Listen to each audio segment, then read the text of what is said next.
संत गाडगेबाबा अमरावती विद्यापीठ, डॉक्टर पंजाबराव देशमुख महाविद्यालय प्रयोगशाळा, रॅपिड अँटीजन टेस्ट तसेच विविध प्रयोगशाळांच्या अहवालानुसार अमरावती जिल्ह्यामध्ये 1188 नवीन कोरोना रुग्ण आढळल्याची माहिती जिल्हा शल्य चिकित्सक कार्यालयाने दिलेली आहे।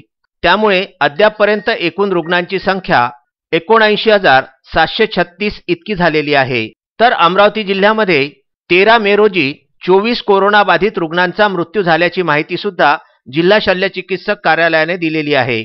त्यामुळे दिनांक 13 मे 2021 रोजी एकूण पॉझिटिव्ह रुग्णांची संख्या 1188, त्यामध्ये वेगवेगळ्या रुग्णालयांमध्ये दाखल असलेले रुग्ण ज्यांची संख्या 2422, 13 मे रोजी डिस्चार्ज देण्यात आलेले कोरोना रुग्ण वेगवेगळ्या रुग्णालयामधून 903 रुग्णांनी कोरोनावरती मात केलेली आहे। तर अमरावती महापालिकेच्या गृहविलगीकरणामध्ये 2347 इतके रुग्ण, तर गृहविलगीकरण ग्रामीणमध्ये 6342 इतके कोरोनाचे रुग्ण आहेत। दिनांक 13 मे रोजी एकूण 24 कोरोना रुग्णांनी या जगातून शेवटचा निरोप घेतलेला आहे।